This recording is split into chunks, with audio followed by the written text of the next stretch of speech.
right, guys, how you doing tonight? I'm alright. Yeah, All right, so tonight we're going to be checking out Quintus and the Absent Truth. It is a walking simulator. Oh, no. I mean, okay. Yeah, let's see what that's about. It's got an interesting premise, almost like this horror aspect to it, but it's a neat game. oh my goodness, I can see the horror already. what is that monstrosity? Yeah, you can see definitely the graphics have a very particular style to them. So you're being chased by this horror mouse the entire time? Yes. I mean, Alex is exaggerating, but that type of imagery really is like the thing of nightmares. Yeah. It is pretty creepy. It's weird that they use this faded out look, but then when the light comes, things actually get the color and the texture and stuff like that. Yeah, that is how light works, Josh. Damn it. I will say, I do like that aesthetic. It's a very unique stylization. And if it's incorporated into the narrative, I would like that. I just don't want to see that mouse again. Well, too bad you're going to see it again. That's Quintus. Quintus. That's who you play as? Sort of. You switch between the mouse and the guy. Okay, and then you cook ratatouille? The guy's trying to kill the mouse, and the mouse is... Yes, clearly that or is. the mouse is trying to kill the guy, judging... Oh my goodness! Waking up to that! Oh God. You can tell that the animators are not, the greatest, though. Or maybe they are. Maybe this was their intention. The whole thing is to be, terrifying, right? I will say, in general, if you aren't the greatest at doing detailed graphics, picking a more rudimentary stylization can mask that. So that even though the graphics aren't, technically the best, I do like the look of the game because they chose a style that you can play up to. So is the mouse basically Navi? Not at some times it acts like that. It gives you some clues and stuff as to what you want to kind of interact with. I'll tell you what I don't want to interact with, that freaky mouse. But you'll actually see that the mouse helps you along the way. There are certain points where you have to... Is there a backstory to this? How is it that you just get along... I don't just see a mouse and pick it up and walk around. So it's supposed to be his pet mouse. Is the idea, right? Obviously. But the pet mouse, I guess, has... demon possessing it? Sure, we'll go with that. Funny enough, and no spoilers, that's not that far off. Oh, okay. So, anyways, I'm going through the game here and just kind of following along with this. Whoa! This is the father. Find Lydia. So he's actually looking for his daughter. Okay. Oh, and the mouse has locked her up somewhere? Yeah. Okay, let's stop with the mouse. So it's a father, it's his daughter's birthday. There doesn't appear to be any other person in the world other than him, his daughter, and the mouse.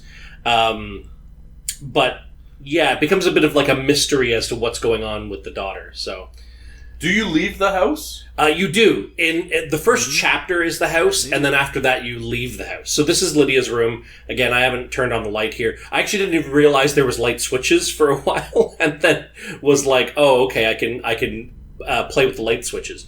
But that seems like a potential mechanic where there's different things you can interact with the lights on and off. Yes, a little bit. At least you can see things a lot better with the lights on. So it kind of highlights things that you can interact with a bit better.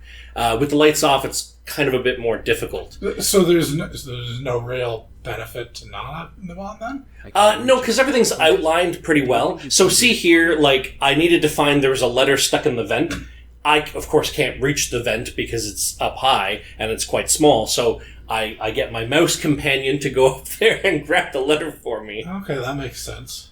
Because even pet mice are well trained at fetching. Exactly. And you know what? I will say this game actually does a really good job at some strange atmospheric stuff. There is, right now, of course, you guys can't really hear it, but there are some sound effects going on in the background. And, did you see that run by there, Alex? Yeah.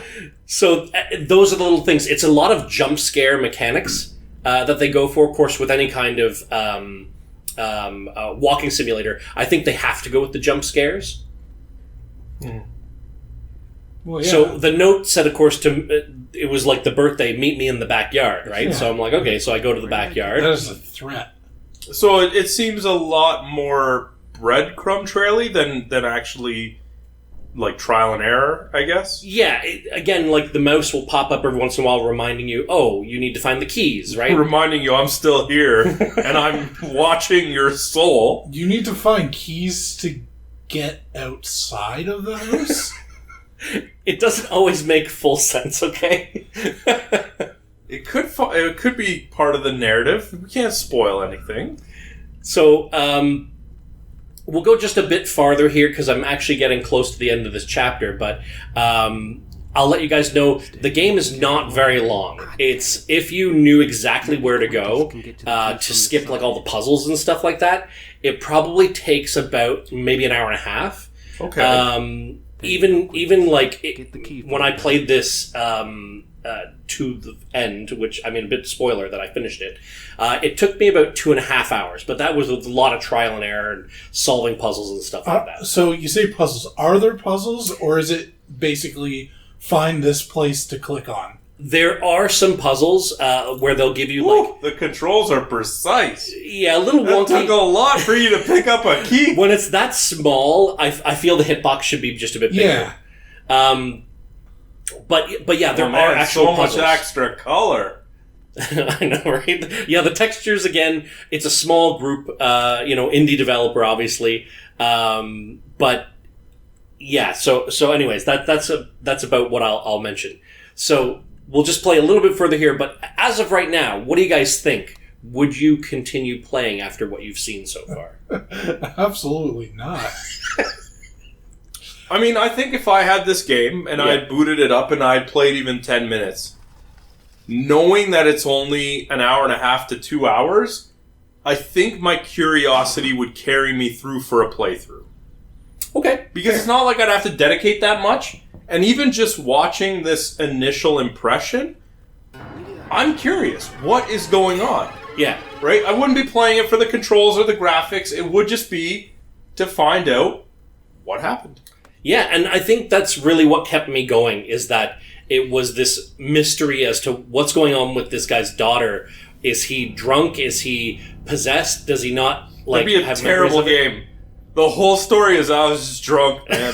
I spent an hour and a half stumbling around drunk. I was seeing keys and mice everywhere. There's some really bizarre stuff that happens in the game, too. Like, as you saw, the door had the blinds down earlier. I turned around, and the blinds are open here, right? Or, like, previously, there was no piano in the backyard, and then suddenly the piano just appeared. So what's going to happen here, and then we can end the video, is I do get a phone call, and it is stating that they've got my daughter, and if I want her back, I have to go to a specific location. And that's the end of the first chapter. All right, well, thanks, guys. Hello? This is Alan Shore. Yes. Who is this? We have your daughter. Hey, did you like that video? If you did, be sure to let us know by clicking the like button and leaving a comment. If you want to be first in line for any new content, be sure to subscribe to our channel and then hit up our Facebook page. The link's in the description below to see what's coming up next.